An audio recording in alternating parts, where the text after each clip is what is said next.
All right, what's up, guys? It's been a while. I don't think I've posted a video in, I don't know, 3 weeks, something like that. Basically been still doing boot camps every single weekend, which is a lot of work on its own. And then on top of that, I have been just going out more, going to Vegas, going to Phoenix, going to a variety of different cities, and just going out to approach women and to basically take a vacation, right? To actually, live the lifestyle. Because the funny thing is, when you're coaching, you're getting paid not to get laid. Because if I'm a good coach and I have, let's say, 3 clients, and let's say I approach a girl and it's going amazingly, well, I can't talk to her for more than a minute, 2 minutes, get a quick number maybe, and then I have to go back to my clients. I can't take her by the hand and say, "Hey, clients, hope you enjoyed the boot camp," and then just take her with me and pull her, and then say, "Yeah, guys, I hope you figure it out. That was a good demonstration." I know coaches who do that, who will pull during their own coaching sessions. I think that is terrible coaching. Now, if you have a set time, and let's say I'm done at 2 a.m., then after 2 a.m. I could do that. But there's someone ringing at the doorbell, which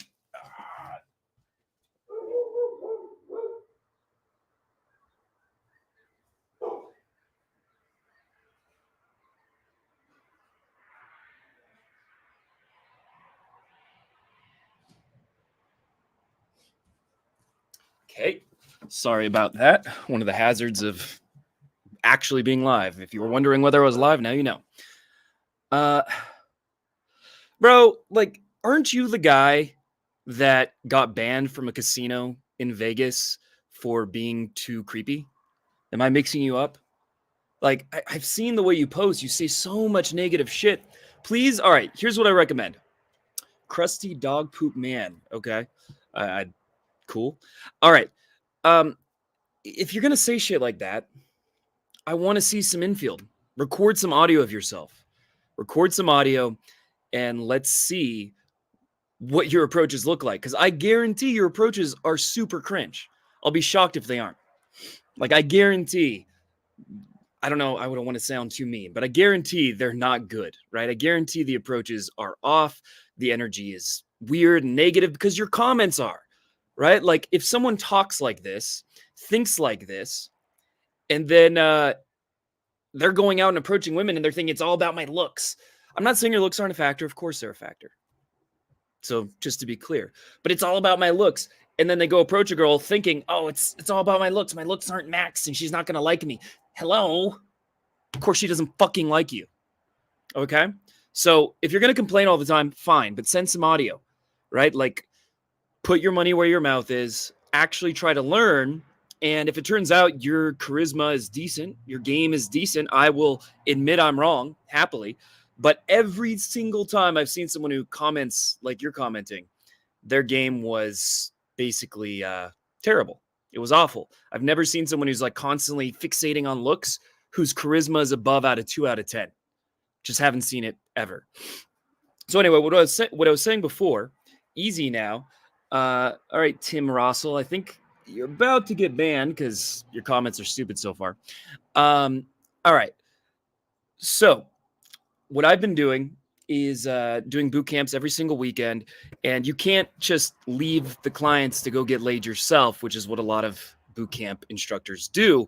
And so I'm getting paid not to get laid. I get laid less if I'm doing a boot camp than I would just going out on my own because I can't leave the clients. And so the last month or so, I've basically taken a break from YouTube to think about what I could do, how to improve the channel, but basically just a vacation to go out, approach women, and basically, last week I pulled 3 girls, which is not bad, and just focusing on that, right? But now I'm back onto YouTube. I'm going to be doing live Q&As. My plan is to do at least one live Q&A for a day, even if it's just 15 minutes, just to have some kind of content, some kind of something new for you guys who watch the channel, and to be able to engage with you personally. So if you have any questions, this is going to be a Q&A. Let me know, and I'll happily answer whatever your questions are. I never said you could get good in a weekend. you can make a massive amount of progress from where you were, right? Like, put it this way. Because you're talking about boot camps, I take it, that a boot camp can't get you good when you have no experience. Okay. Well, it depends on your starting point, because if you're already intermediate, you might be able to go to good from intermediate. But if you're an absolute beginner and you're someone who's really awkward and negative, like you seem to be, based on the way you talk, yeah, I wouldn't expect you to get good in a weekend, right? If you saw my interview with Raj, 38-year-old virgin, other people said that he was a 3 out of 10 in terms of looks. Other coaches, he was someone who was getting no success whatsoever, right? This guy did not pull during the boot camp. He didn't get laid during the boot camp. He didn't get immediate results.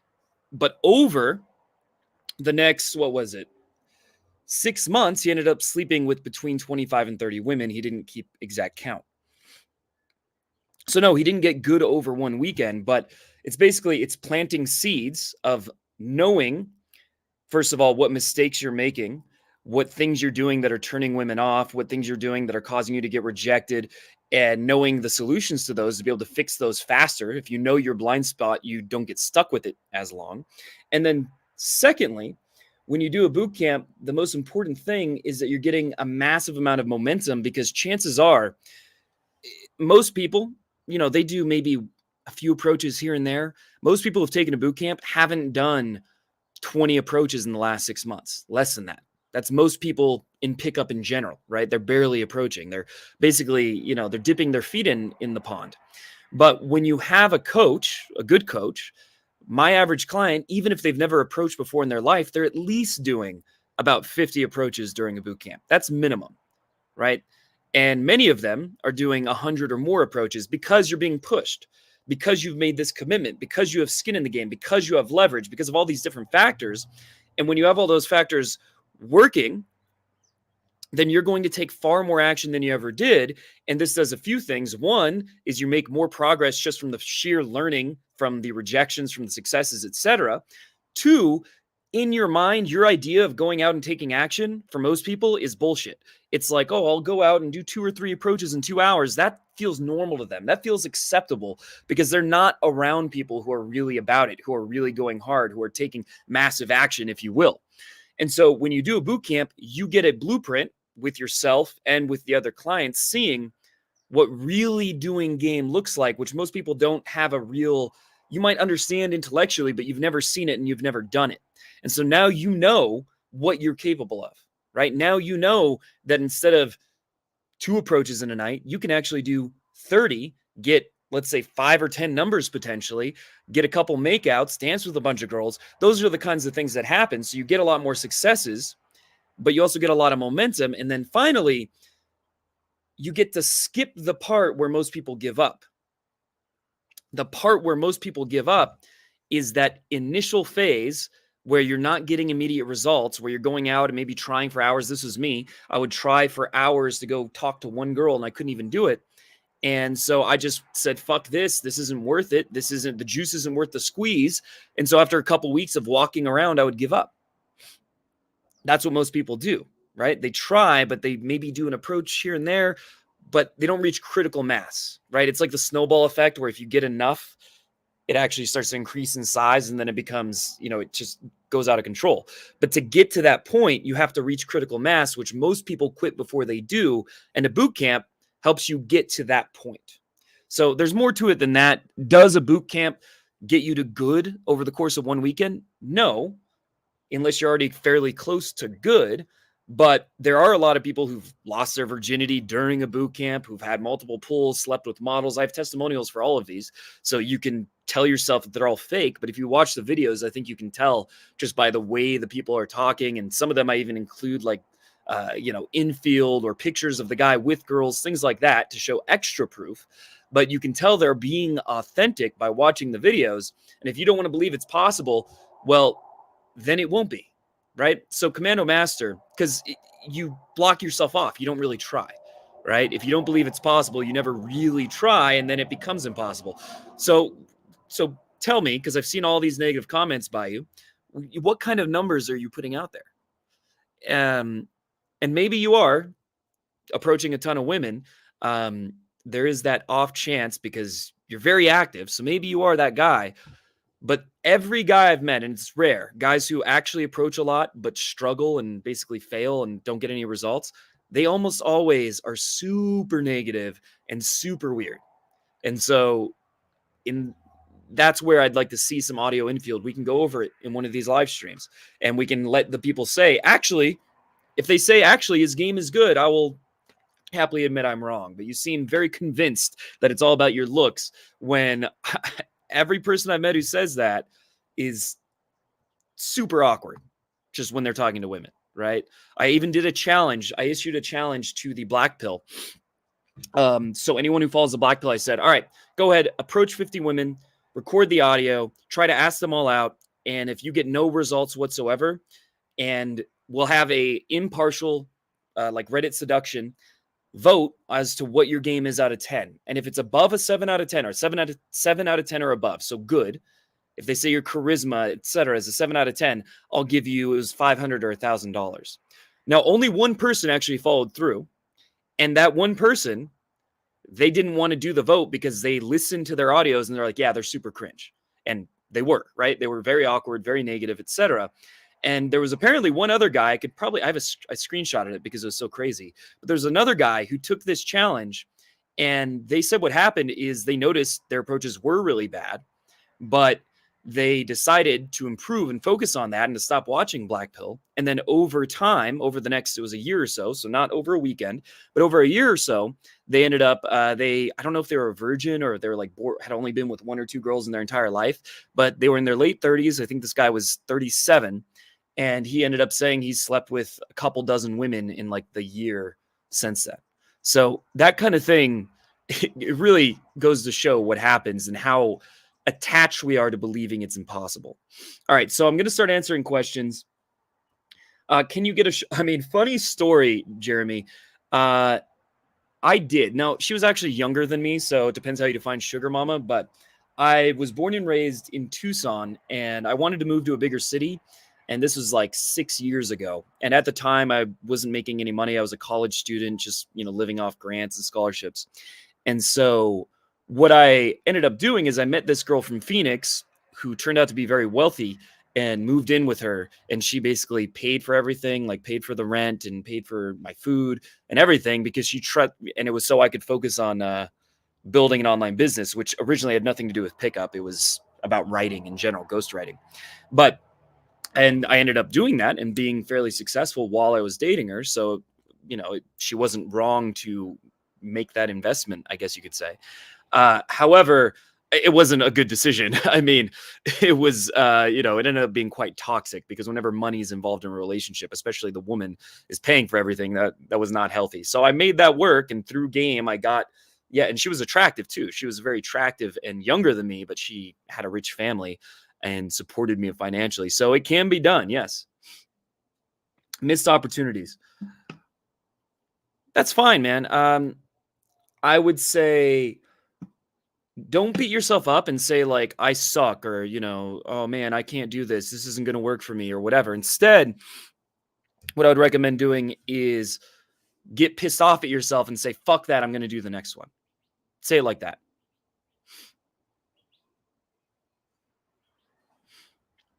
How much do you cold approach? Because I'm going to guess for a question like this, the real issue is that it's not enough, right? Because a lot of people say they're doing game, but the standard for doing game, back even with the mystery method, I think there's good things about mystery. There's things I disagree with mystery.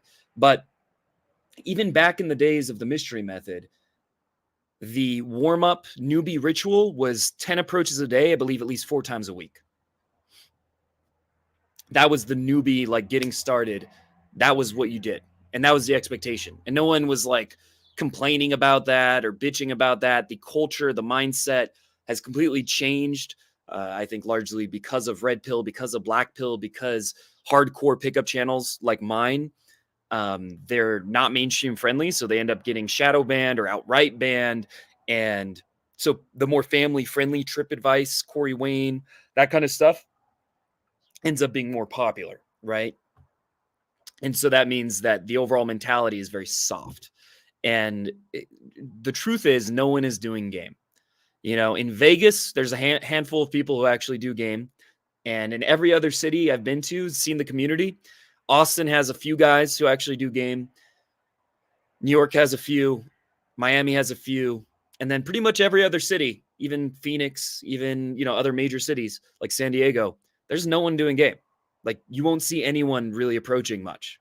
It's pretty sad. There's very few people who really go for it.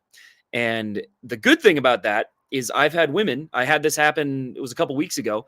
This girl I approached literally complained. She's Australian, so she was talking about where she's from. But I doubt Australian men are shyer than Americans based on what I've seen. She said that they never approach her, and she hated that, and it was annoying, and that's why she used dating apps because men would never approach. Right? I've heard more women complain about not getting approached than the opposite. Yo, what is up, man? This is kind of funny because if anything, having a British or Australian accent is a significant advantage. Like American women love those accents.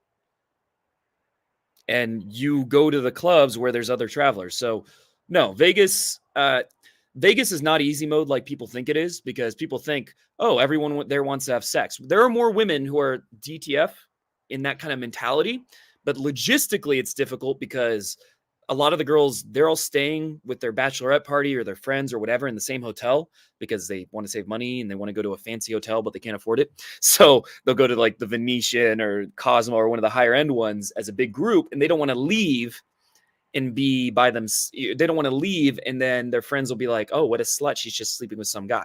Now, some groups of girls don't care about that, but a lot do. So there's that issue.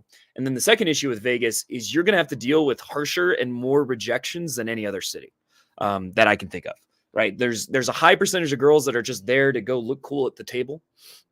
And so when you're cold approaching, there's infinite volume. And if you don't get phased by rejection, it's a great way to learn game. I'm going to start doing immersions in Vegas in the near future, which means 1 to 4 week programs, because it's you can go out Monday, and on Monday, what was it last week? There was like Martin Garrix on a Monday. There was, like Skrillex on a Wednesday, shit like that. Dylan Francis last Wednesday, something like that.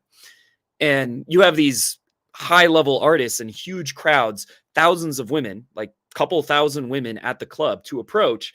And so it's a great place to learn game at a rapid pace, but you have to deal with the often rejections that can be harsher than the average city, right? There's a lot of girls that are just going to brush you off immediately because partly there's other guys that actually approach in Vegas.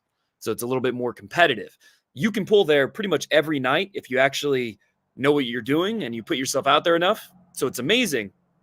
But for most guys, they crumble under the pressure, right? And that's why doing an immersion there is a great idea because that'll help you pull through those initial rejections, that harshness, and then get to the fact that you can approach 50 women in one night and reap the rewards of that because it builds up the momentum. You start getting some good reactions, you start getting confidence, and then just the fact that there's so many women to approach, you're going to get opportunities eventually.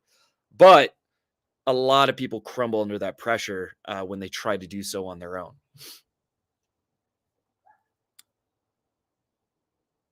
Yeah, I don't know what you mean by the sarcasm, but what I mean by hardcore is you're actually talking about wanting to get laid. You're actually showing infield footage, things like that. And most of today's pickup channels, they don't have any of that, right? They basically water all of that down. And if they do have infield, it's very, it's like a prank, right? It's a prank infield. It's not real infield like you'll see on my channel.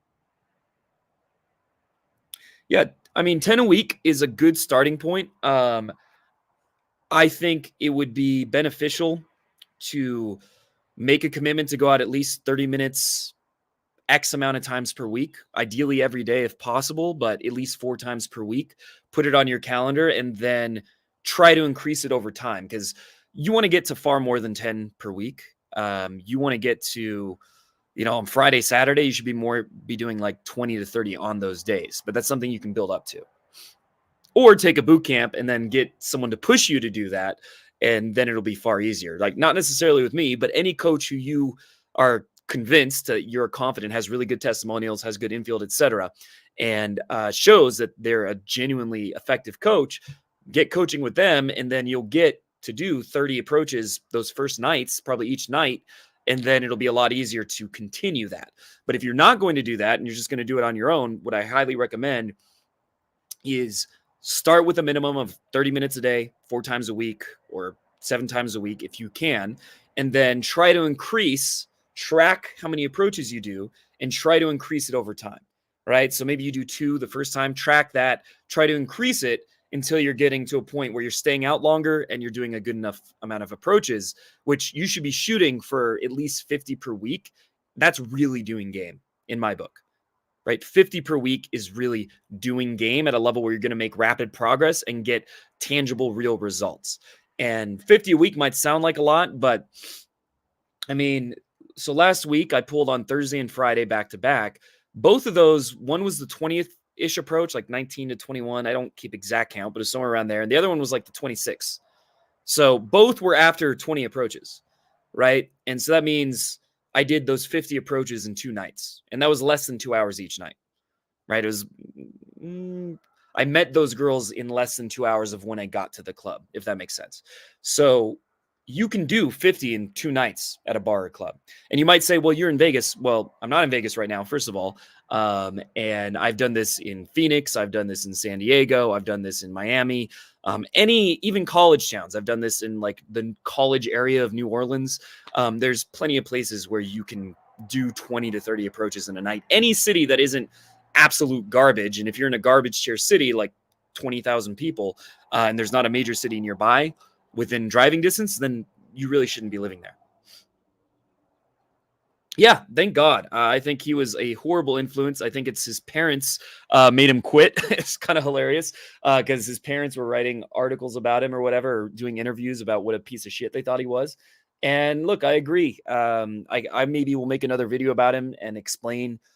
He's a dilettante, which means he's someone who thinks he's an expert, but is actually a novice. He's someone that thinks he understands the science but behind what makes women attracted, but he's really someone who has a very narrow vision and just looks for all the evidence supporting his belief and ignores the massive amounts of scientific literature that shows that looks aren't everything, right? There's one example is height is not strongly correlated with the average amount of sexual partners. It's a very weak correlation, meaning that I don't know the exact numbers off the top of my head, but it's something like guys who are very short have an average of like 5 sexual partners, and guys who are very tall, it's like 8, right? So, and that's like people are like 6'4", right? So when you go from the extremes, it's not even that crippling of a difference. And then anywhere in the normal range, the difference is between like 7 and 8, right? So it's a very small correlation.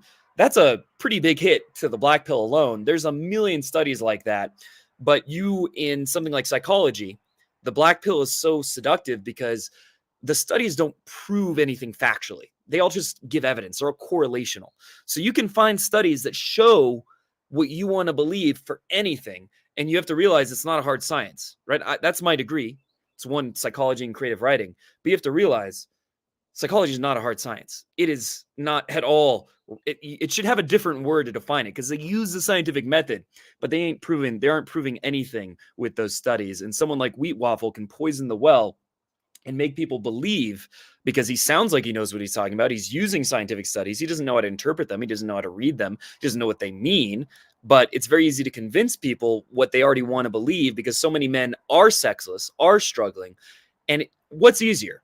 To tell yourself, actually, it's because you're kind of being a bitch, if you're being honest with yourself. You're not putting yourself out there. You are not improving yourself. You're not approaching women. Your pictures on the dating apps suck, and you could have better pictures.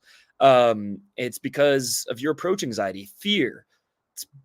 Who wants to hear that, right? Or is it easier to hear it's because women, the enemy, which is something that is very powerful, having an enemy, the enemy, women, are shallow. All they care about is looks. It's all about hypergamy. It's all about this, that. When you have that message, it's very, soothing. It feels good to believe that because it means you're a victim and it means you don't have to blame yourself. Much easier to blame someone else than yourself. So I'm glad he's gone. But that doesn't mean the black pill's gone because there's going to be plenty of people who tout similar messages. I think the 4 times rule is kind of stupid. In unless they were positive to neutral interactions, but it didn't go anywhere, maybe for logistics reasons. So the 4 times rule, if you don't know, means, correct me if I'm wrong, but it means you should approach girls up to 4 times before giving up on them. Now, there have been a number of women where I approached them and maybe they rejected me because I was in a really bad mood. And then I reapproached them and had sex with them later. That has happened, I don't know, 5, 10, maybe 15 at most times. So it's happened. And it is something that can happen. It kind of disproves the black pill because the first time they rejected me. And then later I was in a different mood or the situation was different. And now they're receptive. But 4 times, I don't know. It's never been in my case where I talked to a girl 4 times, then finally got laid the fourth time. Now, there have been girls that maybe I met before and met them again later, and then it was like the fourth interaction with them that I pulled them. Sure, but it wasn't like they rejected me. So if you're talking to a girl and you leave her proactively, but she didn't reject you, and then you talk to her 4 times, that's fine. But if a girl rejects you more than once, if she rejected you twice, spending more time with her at that point is just a waste of time, right? It's when you have a bad hand in poker. Why do you need to keep doubling down on that bad hand, right? You have a 2 and a 7. Your time is valuable and your emotions are also valuable, right? Like battering into something that that is already not working. They're already kind of being negative towards you. Why enhance that energy, right? Why feed into that more? Like sometimes a girl will tell me, it's very rare, but it happens every once in a while where a girl will say like fuck off or just be really vitriolic, very negative. Whenever that happens, do I like double down and keep talking to them? Well, I used to do that, and you want to argue with them or whatever, but the smart thing to do is just leave. Have a nice night, leave, because then they're not affecting your state, right? They're not getting to you. You're not getting involved in this negative energy, which just doesn't benefit you. It doesn't benefit them. It doesn't benefit anyone. So the 4 times rule in that sense, I think is a waste of time.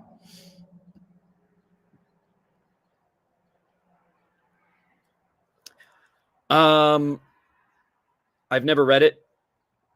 My problem with how to make girls chase with Chase Amanti, girls chase. I looked up his channel. He has no infield. So basically, anyone who has no infield, I am skeptical of as to whether they're legit, whether they actually have gotten good results themselves. So it might be good, but there's plenty of people who have shown infield. Why look to someone who's not showing the best, most definitive type of proof of their results when there's other people who have? It's like, why would you trust a personal trainer who only does audio and doesn't show his physique at all, right? You wouldn't, as you should not.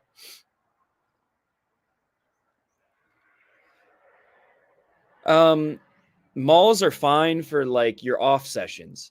So, or like Friday, Saturday malls can be good, but malls, you can do like 30 minutes on days when there's no busy bars to go to, right? There's no really good options. You can go to a mall to get in, a few approaches to keep the momentum going, to build the habit, etc. But it's not going to be the most value per hour if you want to look at it that way, right? In a very nerdy way. The most value per hour is going to be Friday, Saturday, the nightclubs. And depending on the city, I mean, even back, I remember in Tucson, the best club was on a Tuesday for a lot of the time because it was like a college night with $1 drinks or some shit. So it could vary, but it's the busiest nights at clubs are where you're going to make the fastest progress. And then you should do day game throughout the week on the off nights. Or if you live in a city that happens to be really good for day game, like New York City, you could argue is better for day game than night game. Or Miami is very, very good for day game. But most cities, you're going to get a lot more volume and a lot faster practice, right? You're just getting more shots in, and therefore you're going to learn faster. You're just going to get more girls who are receptive, which is going to build your confidence. You're going to get over the fear of rejection faster, et cetera, et cetera, by doing at least Friday, Saturday night game.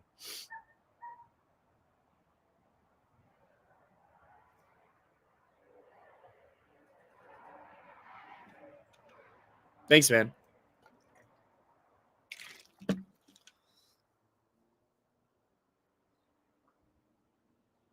Appreciate it. And thanks for that as well.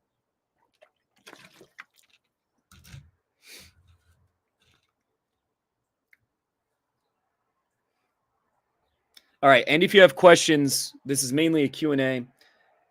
Just getting back into making content, starting again. I actually have a new infield where I got a girl to cheat on the. This already sounds bad, but I didn't do it on purpose. But I got a girl to cheat on the love of her life within 5 minutes of meeting me, and I have footage of making out with her, of pulling her to the cab area, etc. So that's coming out probably in a day or two. And I'm definitely going to focus on more infield, but I'm going to be doing live streams, reactions, those kinds of things as well.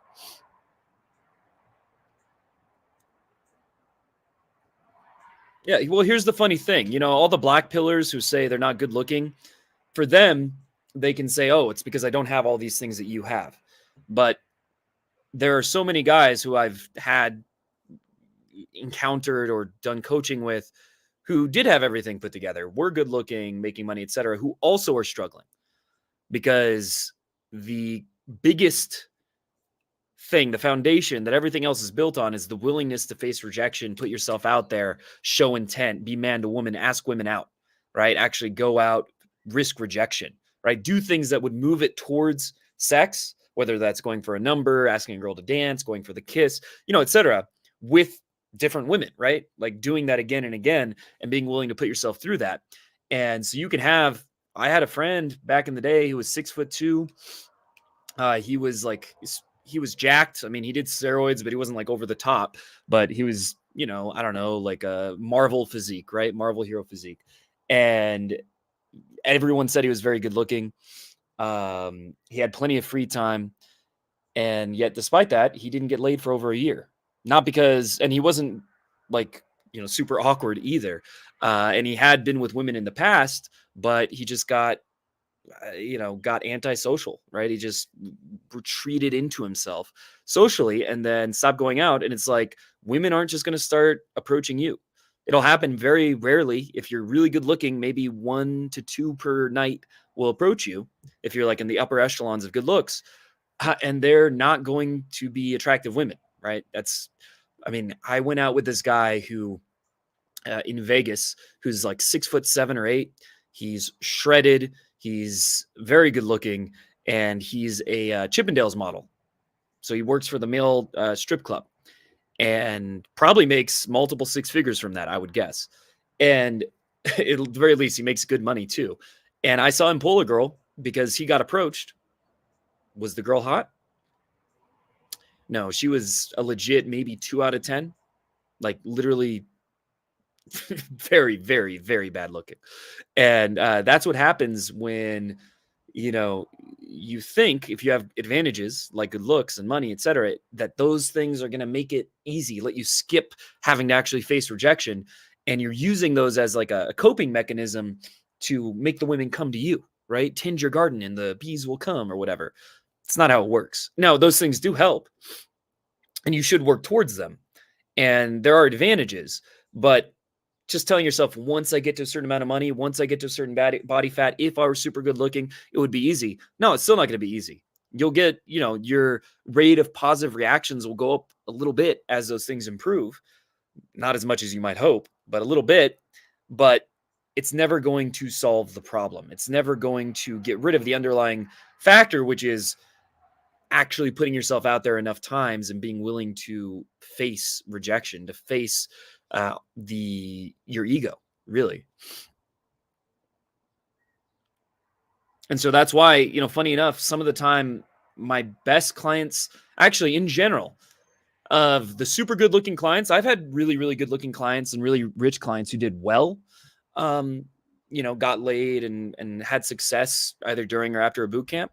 But most of the craziest success stories were guys that were average or below average because they had more of a chip on their shoulder in the sense that they were more motivated and they had less of an ego about, oh, it should be easy for me. And they were willing to put in the work.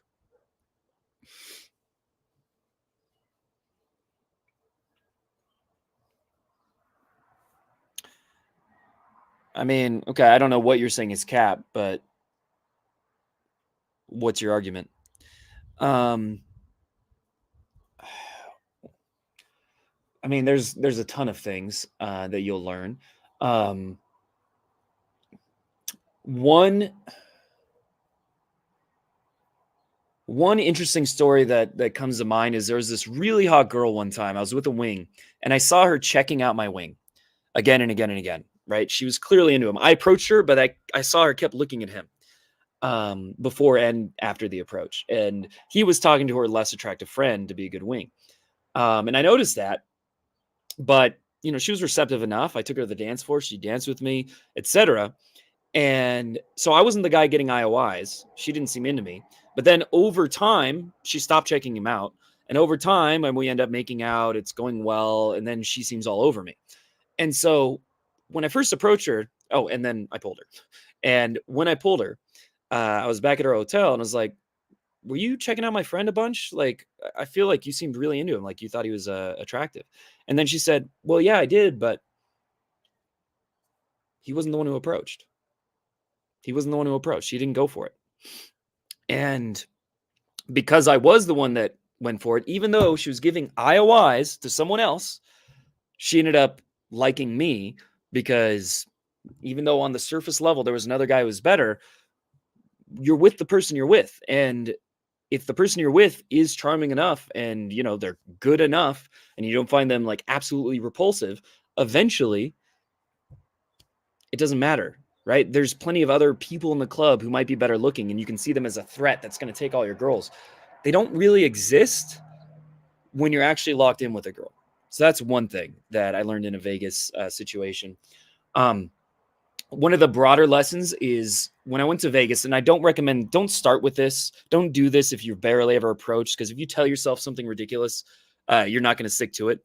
But what I did when I first went to one time when I went to Vegas for a couple weeks is I told myself I would do 50 approaches or pull, whichever came first. Right. So I would approach at least 50 girls or pull. And after I did 50 approaches, I could go home. And in 9 days in a row, I never reached 50. I never got to 50 because I always pulled. One night I pulled twice, but I always pulled before I got to 50 approaches.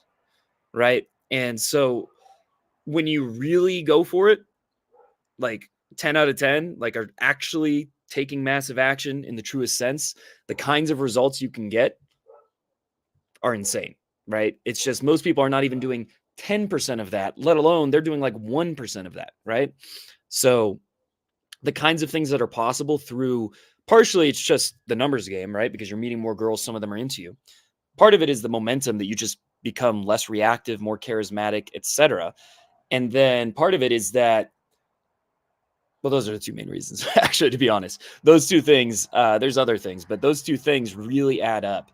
And that's one of the biggest lessons I learned from Vegas. Like, there had been phases where I would do 5 to 10 approaches a night and get some results occasionally, but that's when you get stuck in intermediate purgatory. Now, it's not all about the amount of approaches. I was writing field reports afterwards, analyzing what I could do better, improving, the technical side of my game as well. But most people are focusing all their attention on the technique, the technical, the theory, all the things they need to learn. And they're focusing almost no energy on actually going out. Most of your time should be going out, approaching, going on dates, online dates. That's good too. And like 80% and 20% is watching content to learn from your experiences. But the vast majority of guys, it's more like 5% taking action, if that, and 95% content, which is like if you wanted to learn guitar and you didn't buy a guitar, but you just read or watched YouTube guides about how to play a song and you didn't even have a guitar yet. You're not even actually implementing it. You're learning the scales in a book, but you're not practicing. Well, that would be retarded, idiotic, right? With pickup, it's a lot easier to rationalize that it's not so cut and dry, but it's effectively the same thing. If you're only watching content, but not at least and going out and not approaching, but trying is still taking action. That's still progress. But staying at home and only watching videos, waiting until some moment when you feel motivated enough, that's what's bullshit. And it is fine to start small. Start with like 30-minute sessions where even if you don't approach, you still count that as a win. But you have to start with something.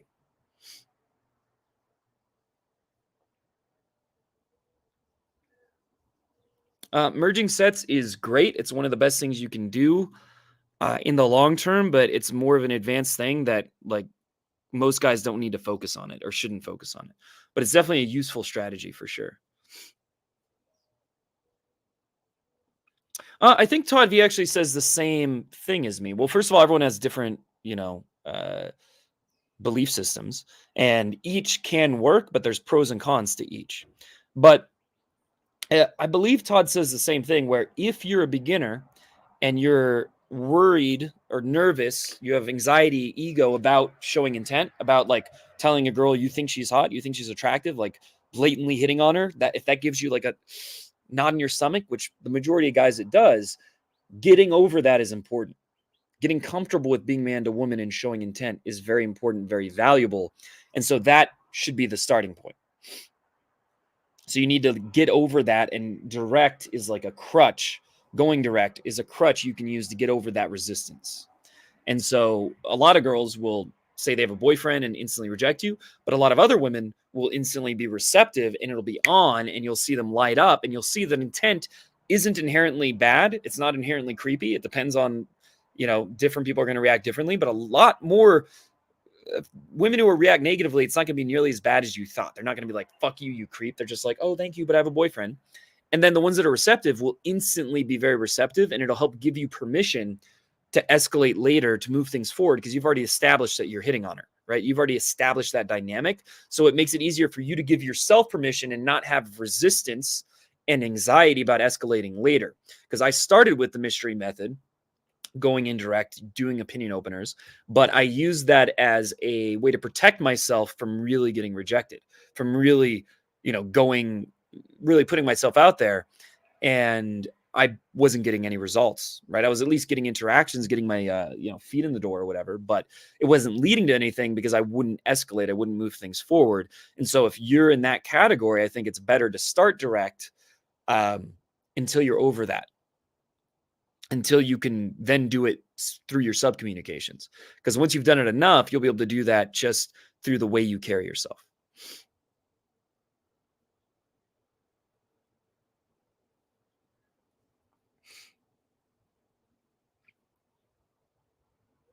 And I'll probably wrap up in a few minutes. I'm about to do a group coaching call with my group on school.com, free mastermind group.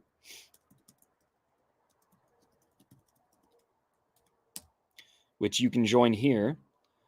And that's very different from this, where here you can ask a question and I might answer you.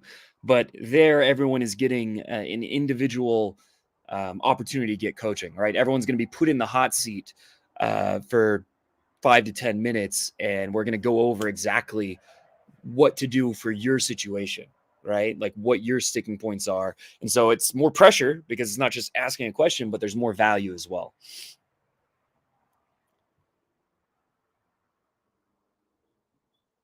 I mean, look, here's the thing. It kind of sounds like you're creating a Chinese finger trap for yourself, right? You're creating a self-fulfilling prophecy because you probably aren't confident enough. The only way to get confident with anything is to do it despite being unconfident, right? Like everyone started when I first drove, I was paranoid about it because I knew someone who had died from a car accident.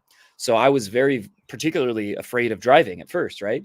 But you do it enough, and then you get the reference that nothing that bad happened, right? You didn't get in an accident or whatever. And each time you do that, you become a little less nervous, a little less uncomfortable about it, and become more confident until, in a month later of driving, you're like on your phone texting because you're so comfortable with driving, right? So it's the same thing with anything. The only way to get confident is to do it while you're not confident. Prove to yourself, show yourself, proof not promises, that it's not a big deal.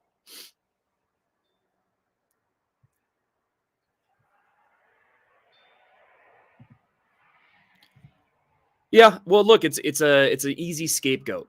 That's very easy to believe. Push pull. I mean, I can't think of like the best examples are always going to be. I mean, you can watch my infield. There's tons of examples in there, but the like template kind of ones are like if a girl says she's from like California, you're like, oh, nice meeting you. right? And you pretend to walk away. That's an easy example of, well, that's actually a takeaway, but that's in the similar category. Nagging, people don't understand nagging. I mean, that's basically the same idea where you're making them think you might not be interested. That's the purpose, is giving them the belief that you're not needy for them. You're not going to be clingy by showing them you might not be interested, right? And so specific nags, I mean, I don't really have a list of nags I use, right? I mean, you can look them up online. I'm sure there's a list by mystery or whatever. Nags can be good, but they can also backfire if you don't use them from the right place. Because if you're using them to like be button pushy, then they come across weird, right? And then the girl's like, what the fuck was that? But if it's playful and you're just giving the vibe that, oh, maybe, I'm not a potential suitor, right? Then it's effective. And then push pull is anything where you give a compliment and then follow it with a tease. So it's just basically tease plus a compliment. Well, I didn't say that. Right. Again, this is like, I don't know. It's like your logical understanding is lacking because I didn't say that. You're taking it out of context. There are plenty of rich guys I've known who do only pull 2 out of 10 girls. It's not that they couldn't pull hotter girls. It's not like being rich makes it impossible. That's not what I said.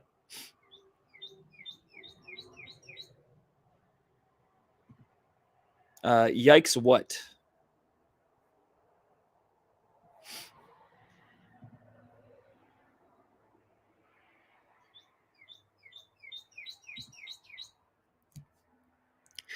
Um, one line I have a friend who uses this and it seems to go well. Is, let me see if I can remember it exactly, but it's conveying intent without being as obvious. It's a little more subtle. It's, you basically say something along the lines of that you saw them and you would have regretted it if you didn't introduce yourself. Right. So you're implying that you saw them and you were intrigued to meet them. It pretty much means you thought they were hot, but it isn't as obvious. It's a little more subtle. And it also is like more romantic sounding, right? Like it's more unique and interesting, and it sounds like you're being vulnerable. So that's a good, like a good alternative to the standard, hey, I thought you were cute, which is fine. There's nothing wrong with it, but that's like a more unique way to say it. Um, It's a good question. Basically, you can be both. They don't directly contradict, but because you can be persistent in a way where you're not attached and it doesn't come across as needy. But when you're new, it's probably more important to really go for it and really try to lead, really like make the offer, at least invite the girl home. One thing I ask people all the time is, they say they're struggling in dating and they're like, oh, but I am approaching or I am going out or whatever. And then I ask them, how many girls have you invited to your place in the last month or the last 3 months? You know what answer I get almost every time? 0. And so they've had interactions. They could have asked the girls. Some were probably even receptive, or a lot of them are getting numbers or whatever.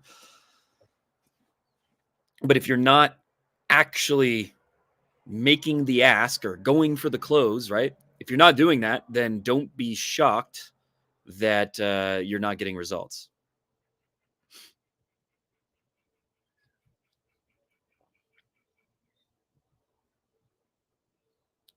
And that's a lot of you really should reflect on that question because it's very important. Is that you think it's all these surface level, whatever other things. If you're not inviting any girls home, many of you are not even approaching, but let's say you are approaching, and you are approaching enough. Are you actually taking the lead and actually trying to make something happen?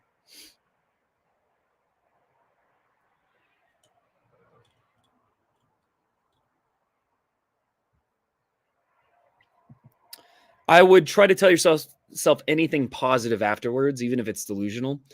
If you have a wing, what I used to do with one of my wings is we say that went well and just turn it into a joke, right? And laugh about it. But another thing you can do is think of one good thing about that approach. Oh, I persisted, or oh, I made good eye contact, or I got her to laugh initially, or whatever. Or I didn't want to do the approach, but I pushed myself anyway. Or to just delusionally say, this is the old RSD line or whatever, but just tell yourself that that was 100 out of 10 because you approached. and just don't think about anything else beyond that.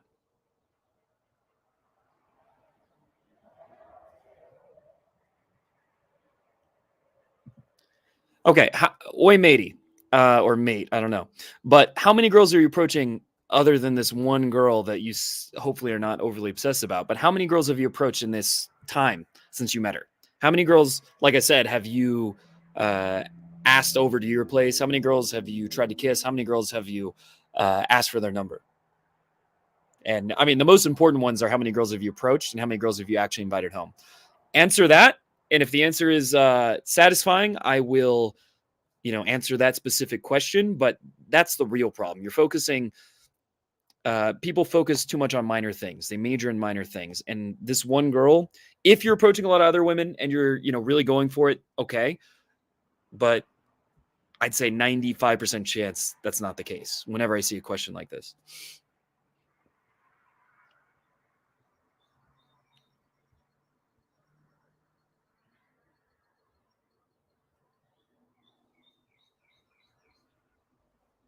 Yeah, but okay. First of all, she's not your future wife. She's just as special as any other random cute girl you would see in the street. But you have a scarcity mindset, or you wouldn't have gotten so invested. Like, imagine of all the questions you could have asked, this is what really you thought matters, this one girl, how to get her. What does that say about your psychology? Well, it says you're in scarcity, right? It says that you've invested emotionally into this girl because in your mind, she's your best chance. This girl you've never even spoken to is your best chance at, a girlfriend, getting laid, whatever. So you say you don't have trouble approaching random girls, but how many do you approach? You didn't answer the question, right? How many have you actually approached in these last few months, give or take? I mean, just give an estimate. How many have you approached roughly? How many girls have you asked out on a date or gotten their number? And how many have you actually invited home with you? And I'm going to guess the numbers for all of those are very low, because that level of scarcity, you're not going to get this girl in the gym with that mentality. Like, you're this nervous, it's this big of a deal. The answer of how you get her is actually approach a bunch of other girls, go on like 5 other dates, sleep with a few other women. And then because you won't be so needy around her, you'll have a shot. Because this girl, best case scenario, maybe she, finds it really endearing how nervous you are or whatever, and you do get a date with her. But then chances are you're still going to be super nervous on the date. You're still too much in scarcity, and the date isn't going to go well. It's just too big of a deal, just the way you're talking about it. But if you talk to a bunch of other women, get out of scarcity, that's when you would have a shot. But then you'll realize there was nothing that special about this one girl.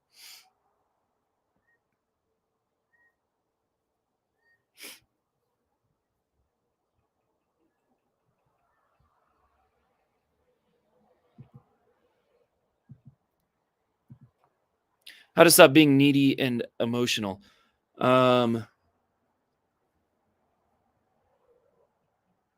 I mean, that's a very broad question, right? I could make a whole course on that.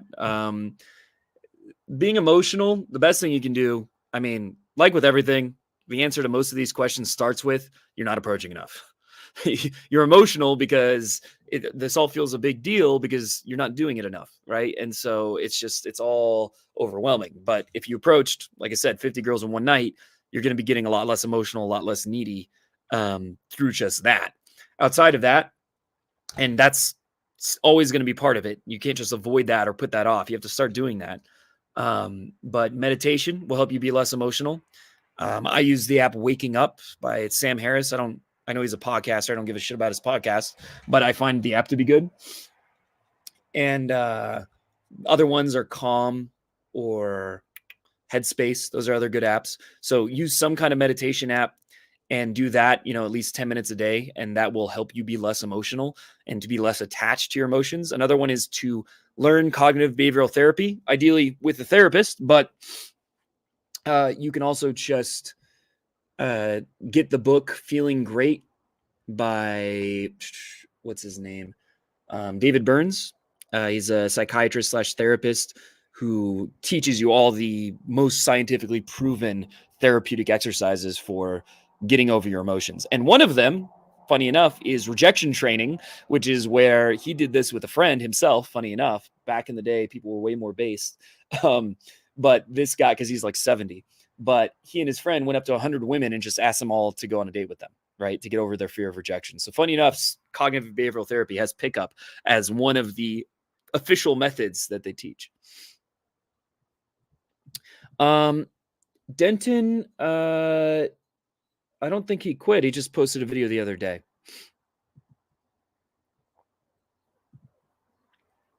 But I haven't really talked to him much lately, um, which you can take that as drama, but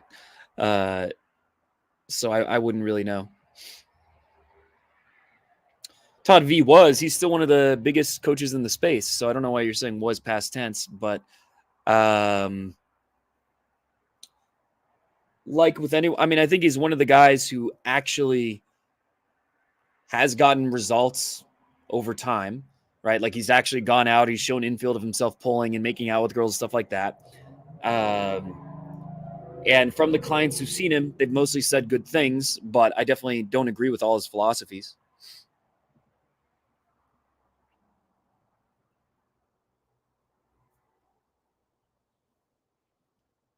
All right, I got to get one of those, what is it, ultraviolet fly killing lights?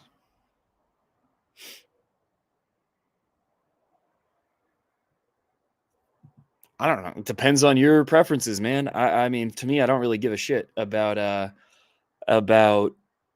age. I mean, last year I've been with recently girls who are as young as 19. There's different. It depends on your personal preferences, right? There's something, to that dynamic is different than someone who's 30, right? There's different positive qualities that you might find attractive. So it really depends.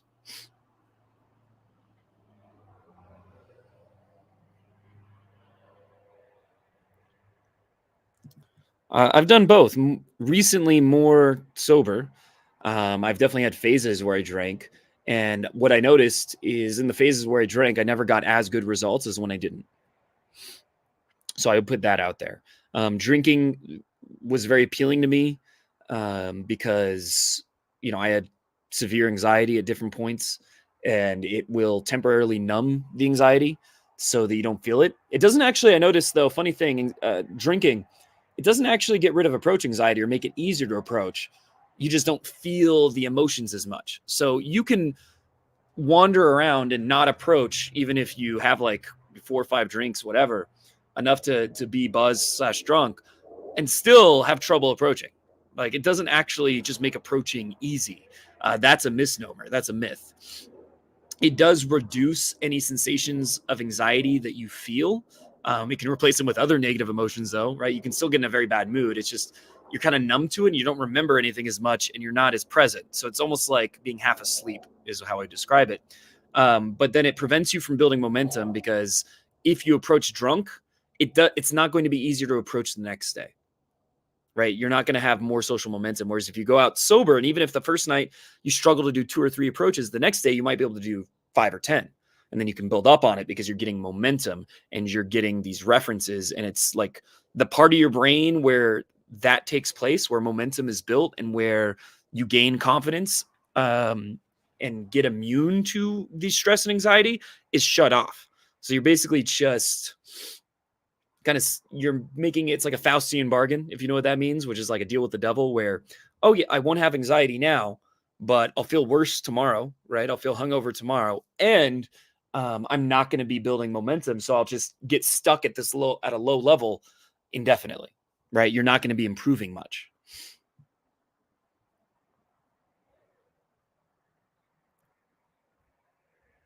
I've never done the spin whatever. I mean, it's fine. I think it's a little cheesy.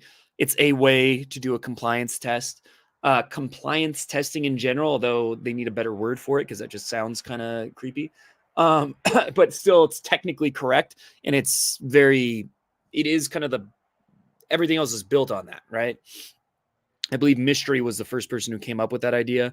Everything is built on it. Definitely very important to have compliance testing to basically be leading in some way. That's what I usually call it because that doesn't sound as bad. But it is important to be consistently leading, moving things forward.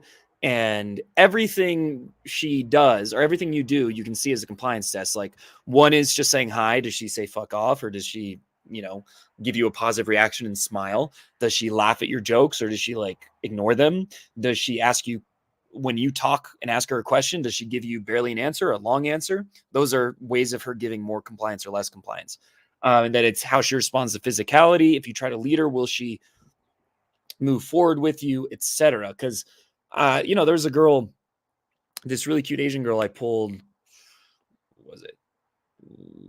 About a week ago, like 6 days ago. And when I approached her, it was very odd. And then she wanted to go to the dance floor, right? She initiated that, which happens to me a lot. As you get more experience, you'll see girls will do more things where they're like taking the lead or whatever, where they're more invested and you don't have to pick them up. They almost pick you up. Don't rely on that, because when you're new, if you rely on that, you still have to do it, right? You still have to be willing to take the lead, but that'll happen more and more over time. And then, so since she did that and she wanted to be away from her friends, she wanted to be isolated. I knew that it was on. And so then within like another 10 minutes, I took her to the casino, and then I took her home in another 10 minutes. So it was like less than 30 minutes.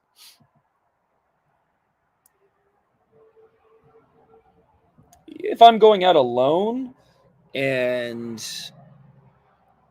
if I'm going out alone and it's busy, then probably 70 to 80%. I don't have a strong opinion on him. I respect that he posts infield. I think some of the advice, I've watched a few of his videos, and it seemed like his advice was fairly on point. Sometimes his verbal game, he says things that I think are too cheesy. But overall, he's someone that has shown a lot of infield. He's someone that has generally a good mindset, and just seems in a few ways does things that I think are a little uncalibrated. But overall, I would say my opinion is positive.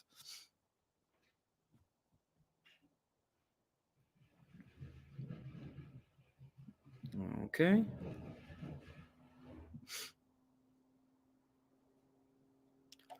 All right, I'm gonna answer one or two more questions before I get to my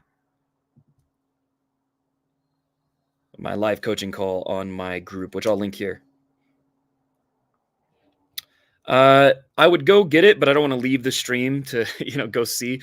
But I mean, if you ask me in a comment like on after, I could tell you. But right now, I don't have any product in it. It's just like the hair gets used to being a certain way.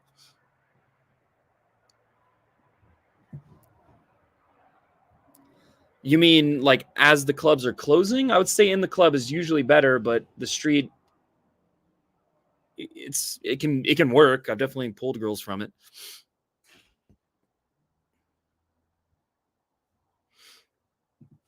Let's see. The last one I just mentioned, it was Cards Against Humanity, which didn't even make sense because there were only two of us. It's not a two-player game, but I just, it was what came to my mind. And she's like, "Oh, I'm not very good at it, but okay." And then we just, went straight to the couch, started making out, and then, within 5 minutes, we're in the bedroom. So that's one. I've pulled with Connect Four a number of times, which is obviously that's like a game you play as a kid or whatever, right? But it's something everyone knows, and it's something that is like not too serious, right? It's not like it doesn't feel serious. Another great one is just buy a hookah. Like you can get a hookah for like 150, $200. And that's an easy one. Smoking, if you smoke weed, I personally don't, but if you smoke weed, that's a great one, right? Or if you drinking is another easy one. But if you smoke weed, you can't do that in public generally. And so that's like a good excuse. And there's the whole saying, if she smokes, she pokes. So those are a few good options. You can always just do the old, I have an infield where I pulled a girl with Netflix and chill, right? You can still do that. If she's into it, I mean, a lot of times you can just say, let's get out of here if it's on. Let's go back to my place for a minute. But having some kind of excuse just makes it a little easier to agree to because it doesn't feel like as much pressure. So any of those will work. All right. And I'll answer one more question before we wrap up.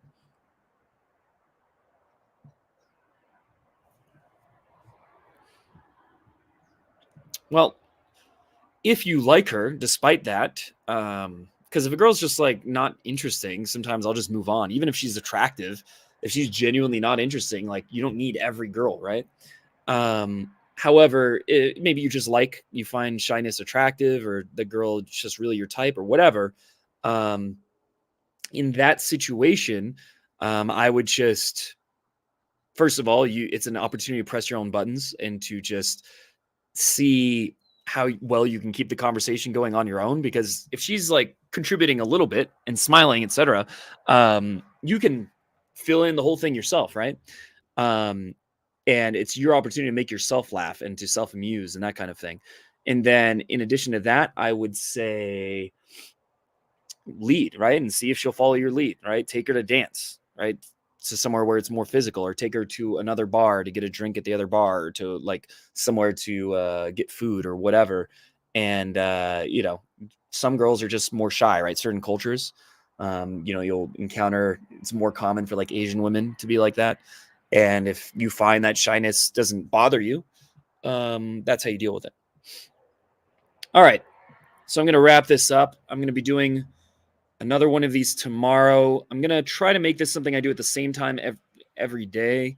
It'll probably be earlier, but I'm going to do either a live Q&A, or I'll have some kind of lecture topic. I'm going to do a complete guide, right? So the next one I want to do is the complete guide to inner game, and I'll do that as a live. And I'll also be doing reactions to either my own infield, my client's infield, or the infield of other YouTubers, right? And just reacting to anything that is interesting within the whole manosphere kind of shit, right? So I'll be doing live streams every day. Some of them will be short, but that's my plan going forward.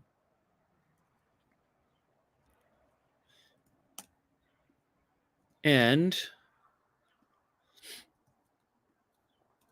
I definitely recommend joining the school group I linked. You can see we did a 30-day challenge last month, and you can see there's multiple people. Funny enough, the people who got the best results were pretty much all people who took boot camps recently.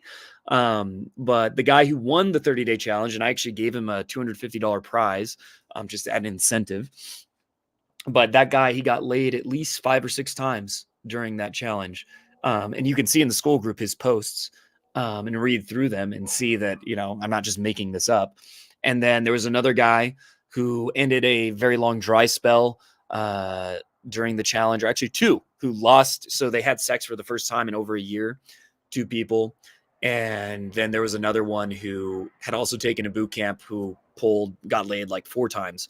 And they both took a boot camp like a month before the challenge, a month before joining the group. So you can see, joining the group, you're going to see other people taking action, other people showing their success stories, other people ending dry spells, other people, you're going to see their struggles as well, but you're going to see other people who are taking this seriously. And if you want to work with me in person, click this link. I'm going to be changing in the near future, in the next 2 weeks. I'm going to stop scheduling 3-day boot camps, and I'm only going to be doing immersions, which basically immersions are longer term. They're going to be 7 days. I'll explain all the reasons why I'm switching to that coaching model. But what that means is they're also going to be more expensive, right? Because it's longer term coaching. So if you're someone who really wants some kind of coaching, and you're not sure if an immersion is going to be realistic for you, either because your work schedule or because your financial situation, then I highly recommend scheduling a free call with me with that link, to get a boot camp, sign up for a boot camp while I'm still offering them. So with that said, I hope you guys enjoyed this live stream. I'll see you guys tomorrow. And if you joined the school group, I'll see you on that call in a few minutes.